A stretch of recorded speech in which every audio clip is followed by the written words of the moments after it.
Is Red Bull already falling apart? What if the biggest threat to a Tour de France contender isn't another team? What if it's his own teammate? Because after one dramatic mountain stage, questions are already being asked about whether Red Bull's Tour de France campaign is beginning to crack from the inside. Cycling fans love talking about watts, about attacks, about climbing speeds. But the Tour de France isn't won by strong legs alone. It's won by teamwork, trust, communication. And sometimes, one decision by one rider can change everything. Today's discussion isn't about blaming anyone. It's about understanding why one controversial moment has sparked a much bigger conversation. Could Red Bull's biggest problem be internal? Let's break it down. Part 1. Why this moment matters. On the surface, this looked like another brutal mountain stage. The favorites fought on the climbs. The strongest riders separated themselves. Time gaps opened, exactly what you'd expect in a Grand Tour. But while everyone focused on the riders at the front, something else was happening behind them. A small group of contenders had a chance to work together. Instead, cooperation began to disappear. Some riders pulled, others hesitated. Some protected their own chances, others wanted everyone to contribute. That may sound like a small tactical disagreement, but in professional cycling, small disagreements often become major stories. Because every second matters, every decision matters, every teammate matters. Part 2.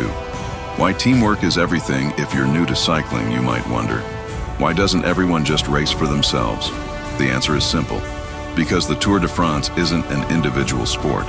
It's an individual competition, won through team strategy.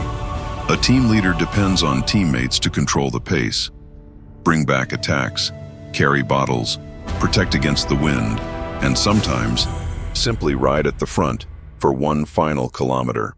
That last kilometer can save precious energy. It can help maintain momentum. It can even influence valuable time gaps or bonus seconds. These moments may seem tiny, but over 3 weeks, they can decide the podium. That's why teamwork is one of the most valuable currencies in professional cycling. Part 3. The two-leader problem. Now let's talk about something every cycling fan knows, but every team fears. Having two riders capable of fighting for the general classification sounds like a dream, until they both want the same result. When there's one clear leader, everyone knows their role. Simple.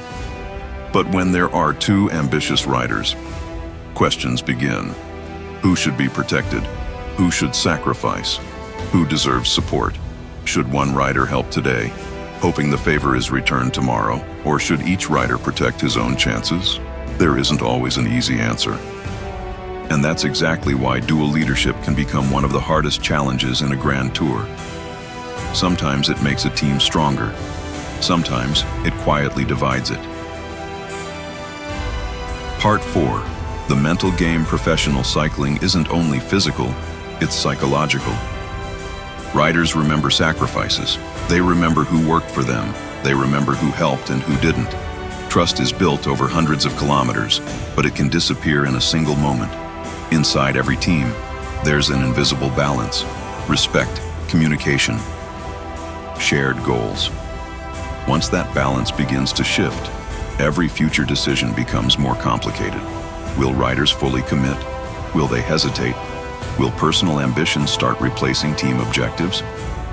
Those questions can become just as important as climbing ability. Part 5. History has seen this before. Cycling history is full of teams that entered the Tour with more than one potential leader. Sometimes, it created incredible success. Other times, it created uncertainty. The strongest teams usually have one thing in common. Everyone understands the plan, even when difficult sacrifices are required. Because winning the Tour isn't only about having the strongest rider, it's about having the strongest team. Conclusion: is Red Bull really falling apart? Honestly, it's far too early to say. One difficult stage doesn't define an entire tour. Emotions run high, riders are exhausted, pressure is enormous. But moments like these, they matter. Not only because of the seconds lost today, but because of what they might mean tomorrow. Will the team become stronger after difficult conversations, or will small cracks continue to grow as the mountains get harder? Only the next stages will give us the answer. Now I want to hear from you. If you are directing the team, would you support one clear leader, or let both riders fight for their own chances until the very end? Leave your thoughts in the comments. And if you enjoy tactical analysis, cycling, strategy, and the biggest stories from the Tour de France, don't forget to subscribe, because this race is only just beginning.